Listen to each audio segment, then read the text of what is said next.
अपन doubt से पहले successive change से शुरू करते हैं ताकि फिर उनको यूज भी करा जा सके जो अपने क्वेश्चन है उसमें। ठीक है, तो मान लो कि तुम लग गए और ये तुम्हारी शुरुआती सैलरी है, ऐसा मान लेते हैं। ठीक है, तुम लगे और ये तुम्हारा पहला पे आउट है, पहला सैलरी है। कुछ समय के बाद आपको एक इंक्रीमेंट मिल गया, आपका सैलरी बढ़ गया 5,000, तो अब आपकी सैलरी कितनी हो जाएगी? 55,000। बहुत बढ़िया। अब आपको एक इंक्रीमेंट और मिल गया, एक बार और आपकी तनख्वाह बढ़ गई 6,000, अब कितनी हो जाएगी? 61,000। एक और आपको चेंज मिला 7,000 का, अब कितने का हो गया? 68,000। तो क्या मैं ये देख पा रहा हूं कि मैंने एक चेंज 5,000 का किया है, एक 6 का किया है, एक जो है वो 7,000 का चेंज किया है, तो टोटल इंक्रीज मैंने किया है 18,000 का। जबकि असली में कितना हुआ है ओवरऑल देखो।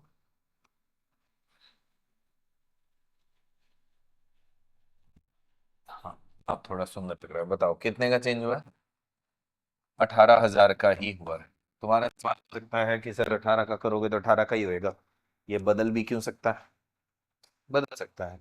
मान लो कि तुम्हारे किसी जानकार की सैलरी 100 रुपया है, तुम्हारे तो वो है ना, तो तुम्हारी ये थोड़ी होगी, तो किसी की सैलरी 100 रुपया है, उसे एक इंक्रीमेंट मिला 20% का, तो अब उसकी सैलरी हो गई 120। इसके बाद एक और इंक्रीमेंट मिला 25% का, तो अब सैलरी कितनी होगी? 150। बहुत अच्छे, बहुत बढ़िया। 150। एक और इंक्रीमेंट मिला 30% का, अब 195। बिल्कुल सही है। 150 का 30% हुआ 45, 15 × 45। ठीक है, तो आप ध्यान दें कि आपने इंक्रीज किया है 20%, 25% और 30% का, यानी 75% के चेंजेस आपने किए, जबकि नेट चेंज जो है वो आपको दिख रहा है 95% का। नजर आया? ठीक है, चेंज परसेंटेज जो आपने किए उनकी क्वांटिटी अलग है, बट जो नेट चेंज आ रहा है उसकी अलग आ रही है। वहां ऐसा नहीं था।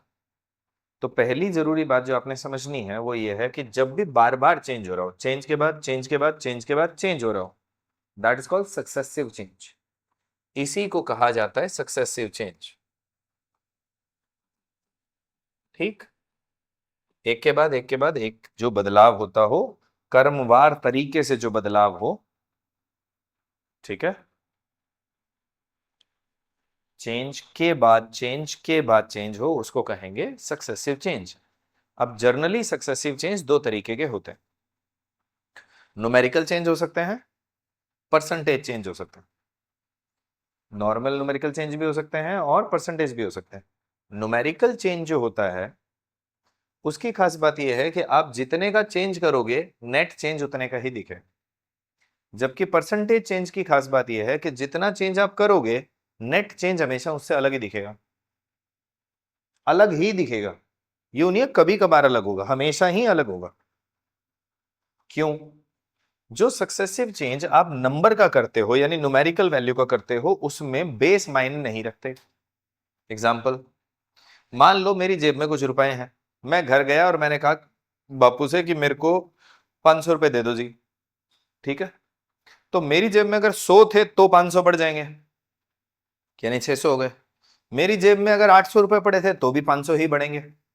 मेरी जेब में पहले से 2,000 रुपए हैं तो भी 500 ही बढ़ेंगे, क्योंकि मैंने मांगे 500 है।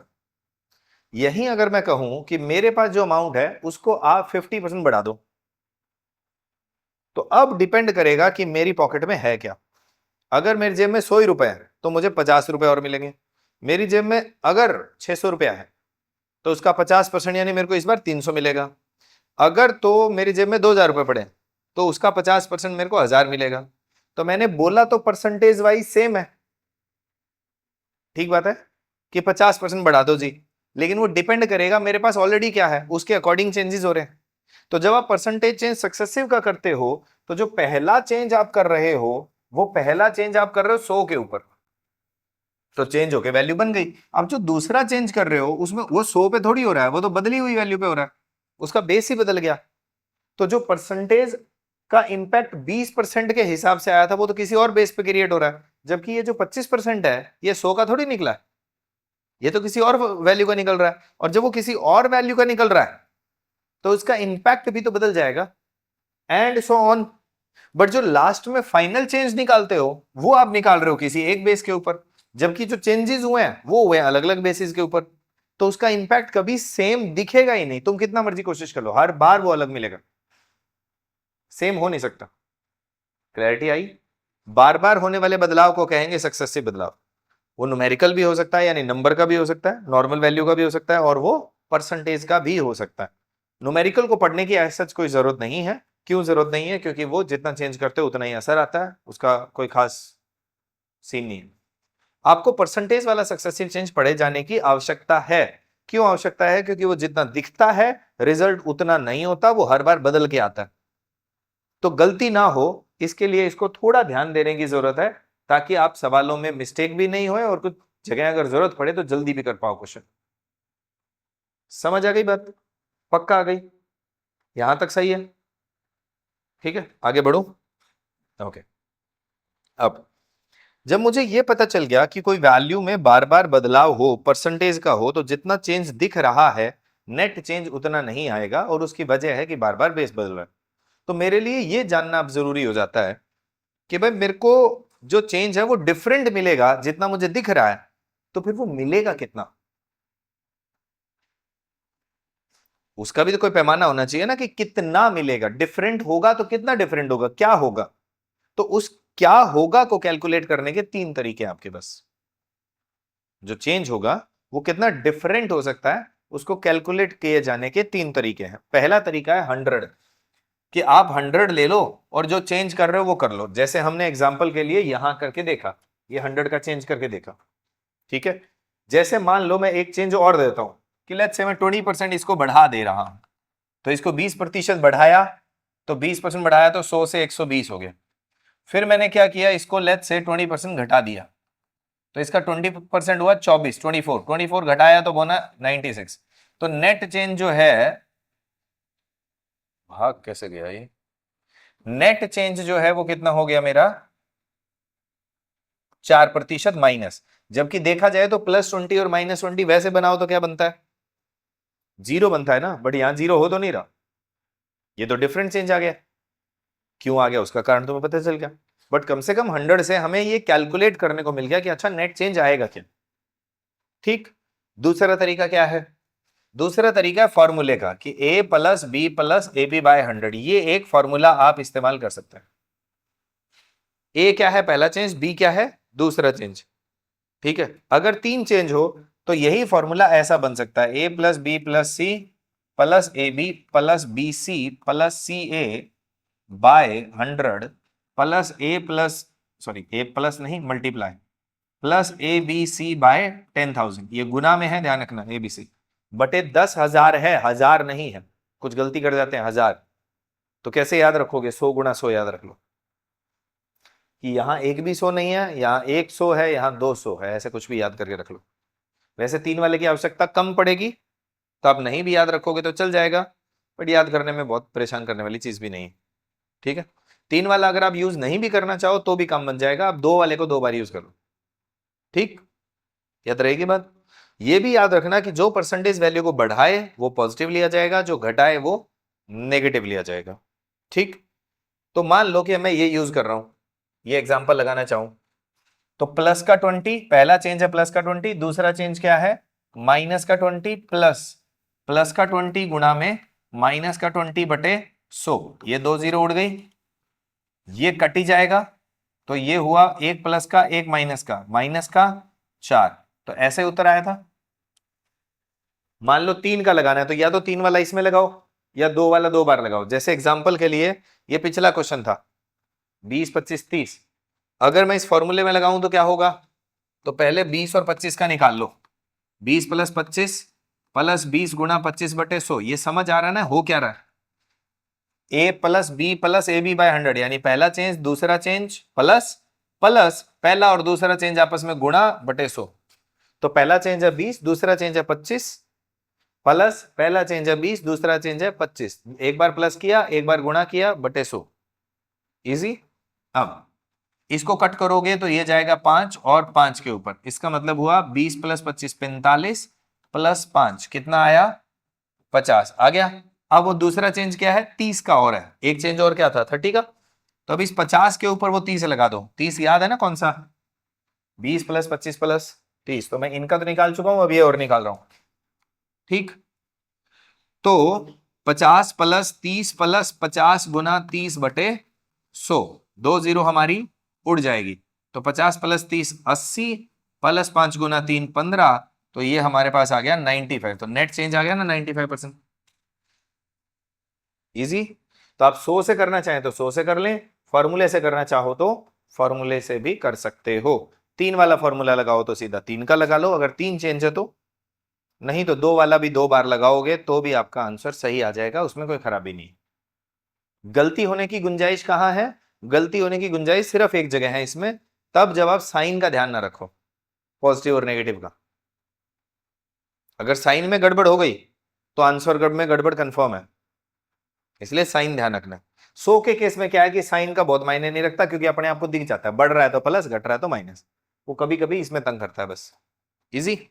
अब आगे बढ़ो। तीसरा तरीका क्या है, ये पहला तरीका हो गया, दूसरा तरीका हो गया। तीसरे तरीके के लिए आपको एक बेसिक जानकारी थोड़ी बहुत होनी चाहिए, और वो बेसिक जानकारी किस चीज की, हमें ये बात पता है कोई भी नंबर अपने आप का 100% होता है। ध्यान है ये बात, कोई भी नंबर अपने आप का 100% होता है। तो 100% तो कोई नंबर है ही, मैंने उसको 20% बढ़ा दिया, ठीक बात है। 100% पहले था, 20% और बढ़ गया, तो 120% नहीं हो गया। 20%, 100% तो था, 20% मैंने इंक्रीज कर दिया, तो 120% हो गया ना 120%। मान लो कोई नंबर को मैं 20% घटा रहा हूं, तो 100% तो था, 20% कम हो गया, तो कितना बच गया 80%। मान लो मैं किसी नंबर को 25% बढ़ा रहा हूं, तो कितने प्रतिशत हो जाएगा 125%। किसी नंबर को 10% डिक्रीज कर रहा हूं, तो कितना हो जाएगा 90%। यानी जितना परसेंट बढ़ाऊंगा 100 में जुड़ जाएगा, जितना घटाऊंगा 100 में से घट जाएगा। 100 में से ही क्यों घट रहा है, क्योंकि वो नंबर अपने आप का 100% होता है, इसलिए। ठीक, तो सोचो मैं पहले वाले नंबर का एग्जांपल ले रहा हूं, तो मान लो कि मेरा नंबर क्या है x, 20% बढ़ाना है, तो किसी नंबर को 20% बढ़ाने के लिए उसको क्या बनाना पड़ेगा 120%। और किसी भी नंबर का 120% निकालोगे कैसे, गुना में 120/100। याद है फर्स्ट क्लास में सीखा था, किसी भी नंबर का कोई भी परसेंट निकालना हो तो उतने बटे 100 से गुणा कर दो। 5% चाहिए तो 5/100, 10% चाहिए 10/100, 25% चाहिए 25/100। तो अगर 120% चाहिए तो 120/100 नहीं होगा। ठीक, अब ये 20% बढ़ा दिया, अब बढ़ के जो भी आएगा उसको 25% 20% घटाऊंगा, घटाऊंगा तो क्या बनाऊंगा 80%। अब ये बताओ कि गुना में क्या इस ब्रैकेट की नीड है, ब्रैकेट नहीं भी हो तो चल जाएगा ना, या नहीं चलेगा, बढ़िया चलेगा। ठीक, अब इसको सॉल्व कर लो, 0 से 0 गया, 0 से 0 गया, ठीक बात है। उसके बाद कटने को ये 2 से और ये सब कट सकता है, बट मैं ऐसा करूंगा नहीं, मैं इसको अभी भी x इंटू 12 गुना 8 96/100 बनाऊंगा। ऐसा क्यों, क्योंकि मुझे हमेशा बेस में क्या रखना है 100, ताकि वो बन जाए परसेंटेज की फॉर्म। बटे में 100 होगा तो हमेशा परसेंटेज बना रहेगा ना। तो अब ये कितना बन गया, एक तरीके से देखा जाए तो 96%, और 96% का मतलब क्या हो गया, नंबर 4% कम हो गया। ठीक बात है। 3 वाला भी ट्राई करके देखना चाहो तो लग जाएगा। जैसे नंबर क्या है x, पहले कितना बढ़ाया 20%, फिर कितना बढ़ाया 25%, फिर कितना बढ़ाया 30%। ठीक, अब करो सॉल्व। ये हुआ 5/4, एक जीरो से एक जीरो, इस एक जीरो से ये एक जीरो, 100 अभी भी बचा हुआ है, लेकिन इस 4 को और उड़ा दो, तो 4 से गया 3 के ऊपर। कटने को ये 5 से कट सकता है, लेकिन क्या आप काटेंगे नहीं, क्यों नहीं काटेंगे, ताकि बेस में 100 बचा रहे। तो अब 3 गुना 5 कितना हुआ 15, 15 गुना 13 क्या हुआ 195। 195 का मतलब क्या होगा? 195 बटे 100 का मतलब 195%, और 195% का मतलब है नंबर हमारा 95% प्लस हो गया। जितना 100 से एक्स्ट्रा होगा उतना एक्स्ट्रा हो जाएगा, जितना कम होएगा उतना कम हो जाएगा। बनी बात? पक्का? यहां एक बहुत इंपॉर्टेंट चीज और बता रहा हूं, कैलकुलेशन के पर्पस से वो बहुत काम की है, और वो क्या है? आपको क्या लगता है इस इक्वेशन में इनको अगर मैं आगे पीछे लिख दूं तो क्या कोई फर्क पड़ेगा? इधर या इधर, इधर या इधर कुछ लिख दूं तो क्या कुछ भी इसमें फर्क पड़ेगा? 120 125 है, आगे पीछे लिखने से फर्क पड़ सकता है क्या? नहीं पड़ेगा ना। इसको इधर लिख दूं चाहे इधर लिख दूं, गुणा तो गुणा ही रहेगी। तो यहां से हमें एक बहुत अच्छी शिक्षा मिलती है, और वो ये है कि सक्सेसिव चेंज में सीक्वेंस मायने नहीं रखता कि आपने कौन सा परसेंटेज पहले लगाया कौन सा बाद में लगाया। कुछ लोगों को हमेशा यूं लगता है कि नहीं जी, पहले 20% बोला तो मैं तो जी 20% लगाऊंगा जी, नहीं तो गलत हो जाएगा जी। ऐसा कुछ नहीं है। पहले 20 लगाओ, 25 लगाओ, 30 लगाओ, बाद में लगाओ, पहले लगाओ, कोई फर्क नहीं पड़ता। तुम्हें लग सकता है कि सर आर यू श्योर ये बात सही है? तुम्हारे सामने है मैथ, मैं तो क्या ही करूंगा। एग्जाम्पल दे देता हूं। सोचो ये मेरे पास 100 है, मैं पहले 20% बढ़ा रहा हूं फिर 20% घटा रहा हूं। तो पहले 20 बढ़ाया तो, अब 20% घटाया तो हो गया 4% कम। बट सोचो कि मैं पहले 20% घटा दूं, तो 20% घटाया तो क्या हुआ? 80। अब 20% बढ़ाओ जरा, प्लस 20%, तो इसका 20% क्या हुआ? 16। 16 बढ़ा के देखो क्या बना, वापिस वही आ गया। चलो और करते हैं कोशिश। हमारे पास 100 था, हमने परसेंटेज क्या लिए थे? 20, 25 और 30, सीक्वेंस ये लिया था। तो लेट्स से इस बार मैं पहले 30% बढ़ा देता हूं, तो इसका 30% कितना हुआ? 70 बढ़ाना है। ओके, 130 हो गया। अब बढ़ा दो चलो 20%, इसका 20% क्या हुआ? 26, 26, 26 जोड़ा तो क्या हुआ? 156। अब 25% बढ़ाओ बचा हुआ, तो इसका 25% यानी 1/4। तो 1/4 सीधा तो दिख नहीं रहा, काट के देख लो अपने क्या जाता है ना। तो 4 तिये 12, बाकी क्या बच गया? 3, तो 4 नीम 39, जोड़ के देखियो। सीक्वेंस मायने नहीं रखता। मैं ये बात डेडिकेटेडली क्यों बोल रहा हूं? कई साल पहले एक सवाल आया था, दोबारा मेरे को ध्यान नहीं है कि उसके वजह से कोई सवाल आया कि नहीं आया। बड़ा सिंपल सा सवाल था कि एक कंपनी है जो स्टॉक क्लियरेंस के लिए कोई ऑफर दे रही है, गाड़ी बेच रही है मान लो, ठीक है, और वो 20% डिस्काउंट दे रही है। बट उसने कहा कि इसके लिए आपको पक्का बिल बनवाना पड़ेगा, तो पहले 12% टैक्स भी देना पड़ेगा। बट ऑफर में एक छूट है कि आप चाहो तो पहले बिल करवा लो, बिल बन जाएगा टैक्स समेत, और उसमें आप डिस्काउंट ले लो। भाई गाड़ी की कीमत है, उस पर बिल बनाओगे तो टैक्स वैक्स लग जाएगा, और अब 20% डिस्काउंट ले लो। या तो आप पहले डिस्काउंट ले लो और फिर उस छोटी अमाउंट के ऊपर टैक्स लगवा लो। पहले डिस्काउंट देके फिर टैक्स दे दो, चाहे पहले टैक्स लगवा के बड़ी अमाउंट के ऊपर डिस्काउंट ले लो। कीमत तो है ही है, 12% लेके उस पर टैक्स लगवाया, वैल्यू बढ़वाई, और फिर 20% डिस्काउंट ले लो बड़ी हुई वैल्यू पर। या तो पहले डिस्काउंट लेके वैल्यू को छोटा कर लो और फिर उसके ऊपर टैक्स दे दो। Which offer is better? कौन सा ऑफर इसमें से ज्यादा अच्छा काम करेगा? आपके लिए कौन सा फ्रूटफुल है? क्या हमें पहले बिलिंग करवा के, मतलब पहले टैक्स लगवा के फिर डिस्काउंट लेना चाहिए, कि या फिर एक बार डिस्काउंट ले लो और फिर उस पर बिल बनवाना ताकि टैक्स कम देना पड़े? लगता तो ऐसा ही है ना कि ये अच्छा है कि वो अच्छा है, मन में तो आता है, बट अभी अभी पढ़ा है कि सर जी ये तो सेम ही होता है, तो दिमाग थोड़ा सा कम करेगा। अदरवाइज बंदा उनमें से कोई एक चूज कर ही लेता है। सबको ये लगता है कि ना सर एक बार ना मेरे को लगता है अपन डिस्काउंट ले लेते हैं, फिर ना टैक्स थोड़ा लगेगा।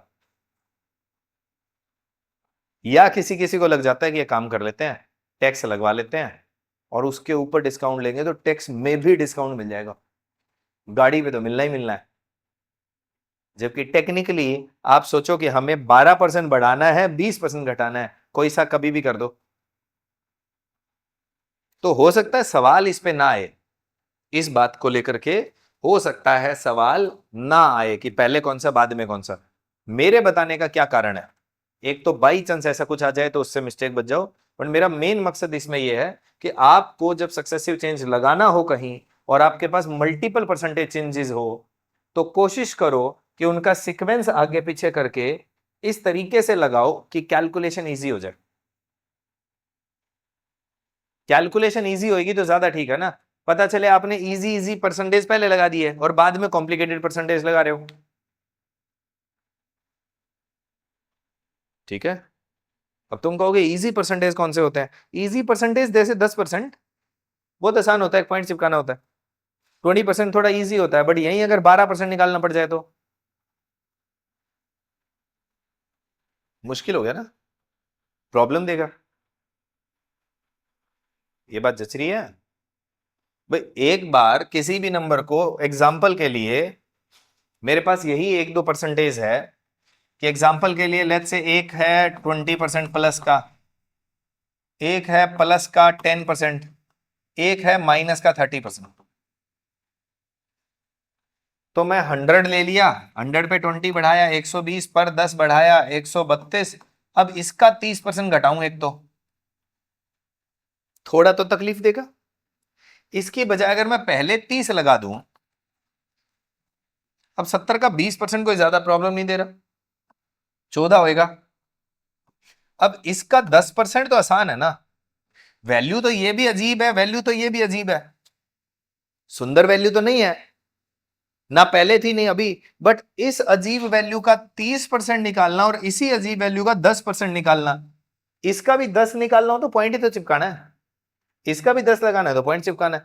तो मैं क्या करता हूं कि जब भी मेरे पास सक्सेसिव चेंजेस आए और मेरे पास मल्टीपल चेंजेस हो, तो मैं वैल्यू के आधार पर, बड़ी बार ऐसा होता है कि परसेंटेज का सीक्वेंस आगे पीछे कर लेता हूं ताकि मेरी कैलकुलेशन इजी हो जाए, ताकि मेरे लिए काम करना आसान हो जाए। अगर इसमें मैं 10 सेकंड 12 सेकंड कुछ भी बचा रहा हूं तो मेरे बच ही रहे हैं, 2 बचाए सेकंड, 5 सेकंड बचाए, कुछ तो बचाए, उत्तर मेरा उतना ही आना है, कैलकुलेशन मेरी बच जाए तो बढ़िया है। समझ आ रही है कहानी?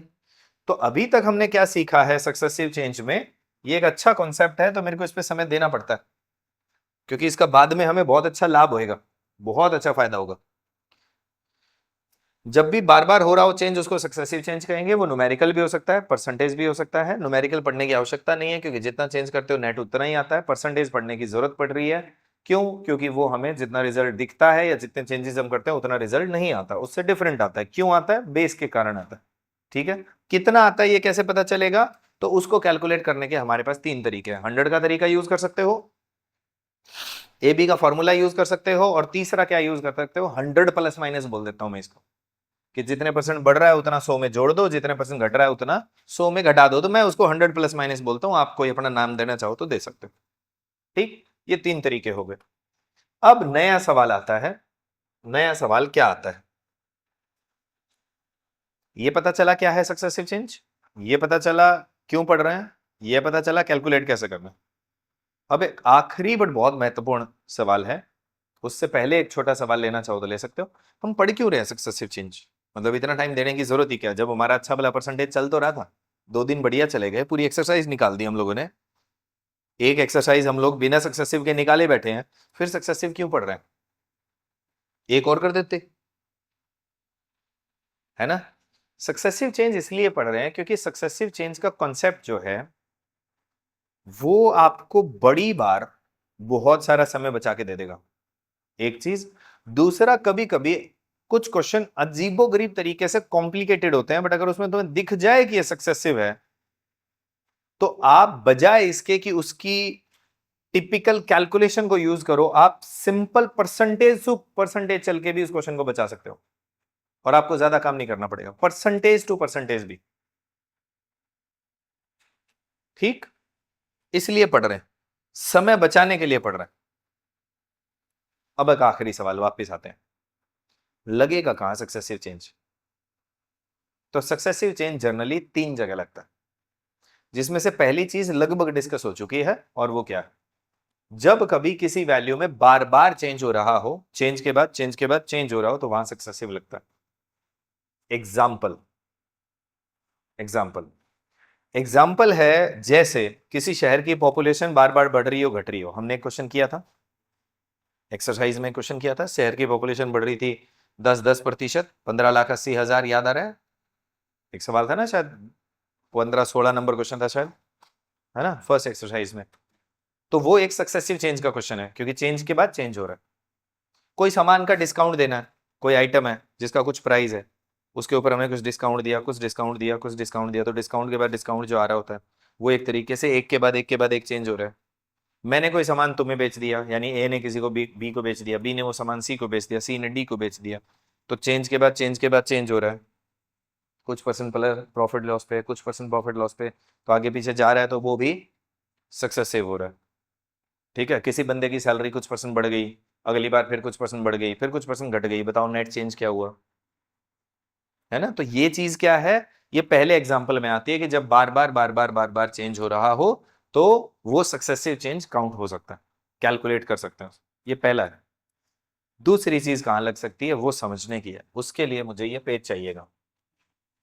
मान लो मेरे पास ये एक स्क्वायर है, स्क्वायर नजर आ रहा है, और ये स्क्वायर की साइड है ए, तो इसका एरिया निकालना हो तो वो क्या होगा, ए स्क्वायर। अगर पेरीमीटर निकालना हो तो वो होगा 4a।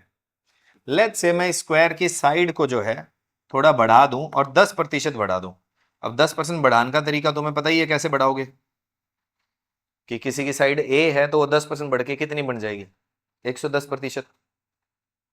ये बात समझना, कोई नंबर अगर है x, मैं इसमें चेंज कर रहा हूं 10%, तो ये तो उसकी इनिशियल वैल्यू है, चेंज कितने का होगा, तो वो होगा 10% ऑफ x, बट चेंज होके इंक्रीज्ड वैल्यू,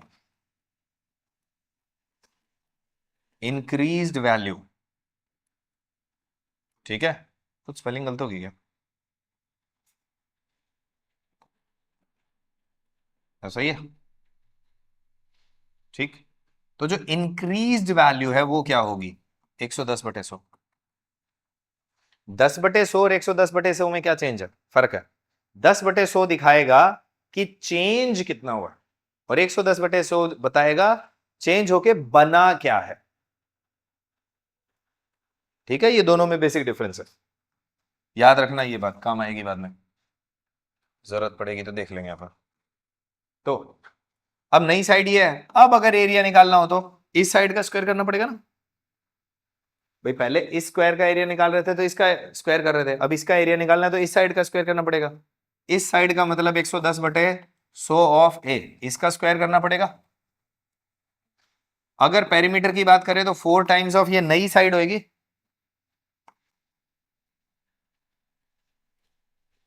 इजी, पक्का कंफर्म है।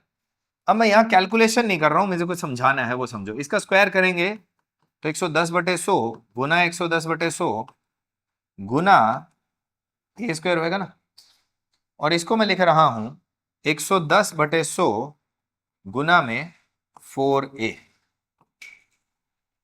नजर आया? पक्का सब सही है, कोई चीज ऊपर नीचे तो गई नहीं, गई, सही है, सोच लो, बहुत बढ़िया। तो पहले साइड थी a, तो एरिया था a स्क्वायर, ठीक है, पेरीमीटर था 4a। अब क्योंकि मैंने साइड को 10% बढ़ाया और अब जब मैं एरिया निकाल रहा हूं तो देखा जाए तो साइड 10% इंक्रीज हुई है, जबकि एरिया में वो 10% चेंज 2 बार नजर आ रहा। पेरीमीटर में जो चेंज है वो 1 बार नजर आ रहा है। साइड में हुआ हुआ चेंज जब मैं एरिया में अप्लाई कर रहा हूं तो वो 2 बार इंपैक्ट डाल रहा है, 10% 2 बार दिख रहा है क्लियर, जबकि पेरीमीटर में वो 1 बार दिख रहा है। इसकी वजह क्या है, इसकी वजह यह है कि जिसमें चेंज हुआ है, किस में चेंज हुआ है, साइड में चेंज हुआ है। तो जिसमें चेंज हुआ है, बात समझ में आ रही है, जिस में चेंज हुआ है उसके ऊपर, जिस उसको जहां यूज करना है उसके ऊपर स्क्वायर है, उसके ऊपर पावर है। तो आप सोचो कि अगर ए में कोई चेंज हुआ है और ए के ऊपर 2 पावर है, तो जो चेंज है उसकी भी तो 2 पावर हो जाएगी, वो भी तो 2 बार असर डालेगा। अब तुम कहोगे कि सर जी पेरीमीटर भी तो 4 था, तो वहां उसका असर 4 बार क्यों नहीं आया? तो आप दिमाग लगाओ, क्या उसके ऊपर कोई पावर है? 4 तो एक नंबर है, मल्टीपल है वो तो। ए इंडिविजुअली कितना है? 1। तो उसमें जो चेंज किया हुआ वो कितनी बार असर डाल रहा है? एक ही बार असर डाल रहा है। तो यहां से हमें दूसरी बात पता चलती है सक्सेसिव चेंज कहां लगेगा, कि जब किसी एक वैल्यू में चेंज हो बट उसका जहां इस्तेमाल होना है वहां उसके ऊपर मल्टीपल पावर हो, तो जितनी पावर होगी उसका इंपैक्ट उतनी बार आएगा। एग्जाम्पल, मान लो कि मेरे पास एक सर्कल है, सर्कल की रेडियस है r, तो इसका एरिया होता है पाई आर स्क्वायर, सरकमफ्रेंस होता है 2 पाई आर। ठीक, अब अगर r में कोई भी चेंज हुआ, r में कोई भी चेंज हुआ, तो उसका इंपैक्ट एरिया में कितनी बार आएगा? 2 बार। क्यों? क्योंकि उसके ऊपर स्क्वायर है। पेरीमीटर में उसका असर कितनी बार आएगा? एक ही बार, क्योंकि आर के ऊपर कोई पावर नहीं है, या एक ही पावर है। ठीक, सोचो मेरे पास एक क्यूब है। क्यूब की साइड अगर ए है तो वॉल्यूम क्या होता है, और सरफेस एरिया क्या होगा? ठीक बात है। अब अगर ए में कोई भी चेंज हुआ तो वॉल्यूम में उसका इंपैक्ट कितनी बार आएगा? 3 बार। सरफेस एरिया में उसका इंपैक्ट कितनी बार आएगा? 2 बार। इसीलिए आप एक चीज बाद में कभी पाओगे, अभी मैं उसको डिस्कस करना नहीं चाह रहा, बट फिर भी एक एग्जांपल दे रहा हूं, शायद बाद में दिमाग में रह जाए, या हो सकता है तुम में से किसी ने ऑलरेडी सिलेबस कर रखा हो तो उसको ये बात क्लिक करे, कि आप ये देखोगे कि कभी भी अगर साइड्स का रेशो क्यूब का 1:2 है, मान लो साइड का रेशो, तो जब आप वॉल्यूम का रेशो निकालने जाओगे तो वो 1:8 आ जाता है, क्यूब हो जाता है उसका। क्यों हो जाता है? क्योंकि वॉल्यूम में क्यूब आ रहा है।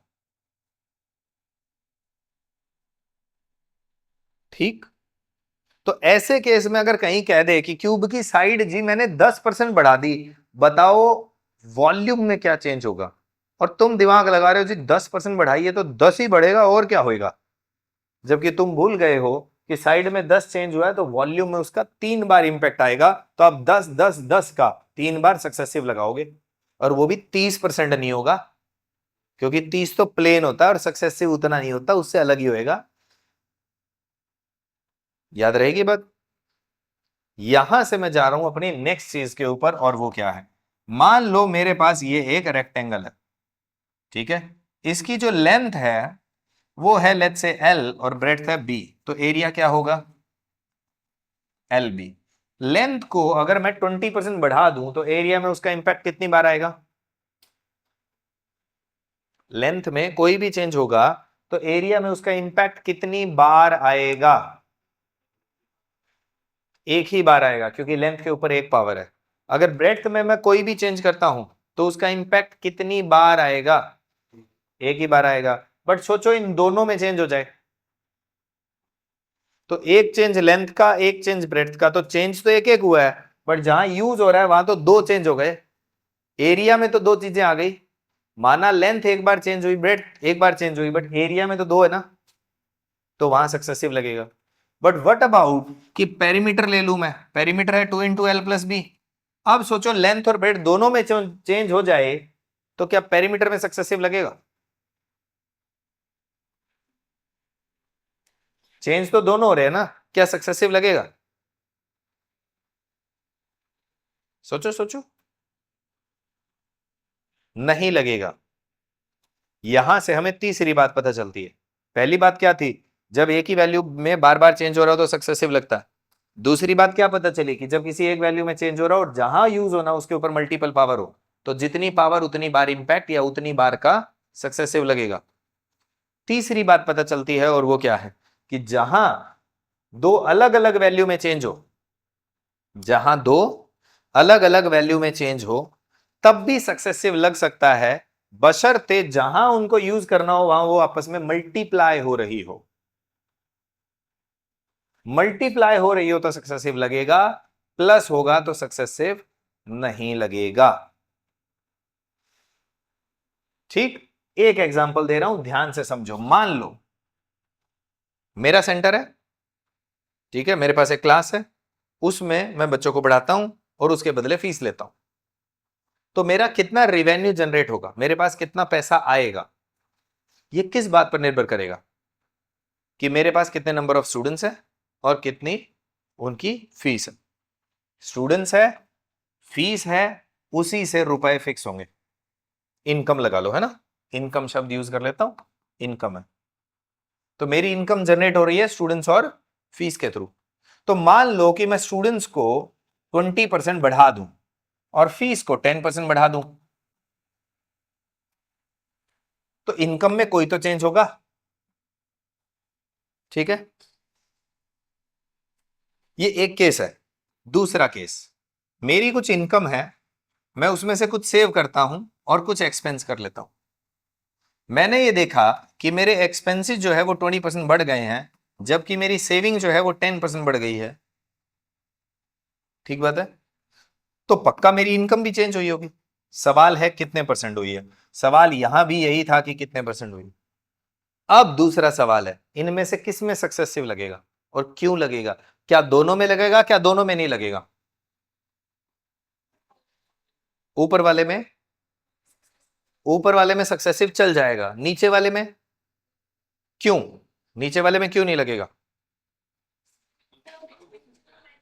बहुत बढ़िया। इनकम जो जनरेट हो रही है सेंटर की, वो number of students multiply by fees से हो रही है, जबकि इनकम जो होती है वो किसी पर्सन की वो सेविंग प्लस एक्सपेंस होता है।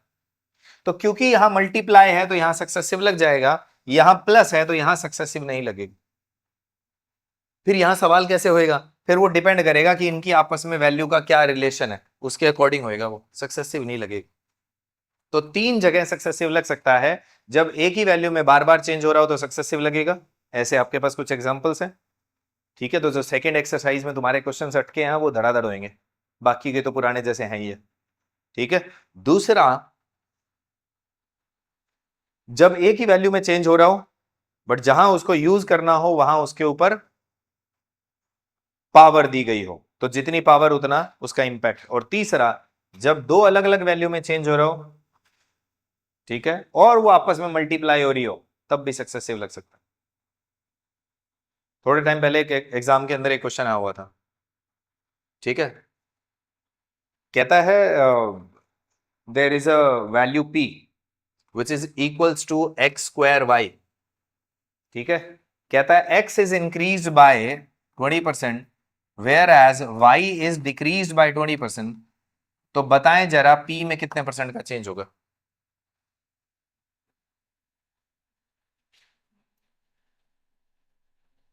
p में कितने परसेंट का चेंज होगा। p equal to x square y, x is increase by 20%, y is decrease by 20%। बताइए p में कितने परसेंट का चेंज होगा। तो तुम खुद दिमाग लगाओ, x में जो चेंज हो रहा है क्योंकि उसके ऊपर पावर है तो दो बार इंपैक्ट डालेगा, और y जो है वो उसके साथ मल्टीप्लाई में है तो एक इंपैक्ट उसका हो गया, और क्योंकि मल्टीप्लाई ही है सारे तो क्या लगेगा, सक्सेसिव। अगर तो यही इक्वेशन ऐसी होती और फिर ये चेंजेस होते, हम कभी सक्सेसिव नहीं लगा पाते क्योंकि बीच में प्लस का निशान आ गया। क्लियर हो गई बात, पक्का। तो ये तुम्हारा सक्सेसिव चेंज का कॉन्सेप्ट था। इसके ऊपर बहुत अच्छे क्वेश्चन बन सकते हैं और आप बहुत अच्छी अच्छी जगह इससे बच के निकल सकते हो। एग्जाम्पल में समझेंगे आप, अगली एक्सरसाइज में बहुत कुछ होएगा इसके बेस पर। इसके थ्रू हम लोग कुछ और चीजें भी सीखेंगे, है ना, कि जैसे वो जो एक प्राइस बढ़ गया, क्वांटिटी घटानी है, बजट वाले क्वेश्चंस, है ना, उनमें ये बैक एंड पे कैसे काम करता है। हम लोग इसको फ्रंट में नहीं लेके आएंगे, उसमें बैक में रखेंगे और समझेंगे ताकि और जल्दी किया जा सके।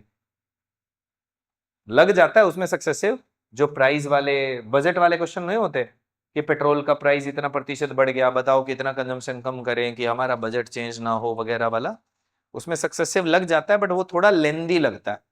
बट अगर सक्सेसिव को यूज करें तो एक बहुत प्यारा शॉर्टकट बन सकता है, 5-5 सेकंड में क्वेश्चन आता है फिर वो।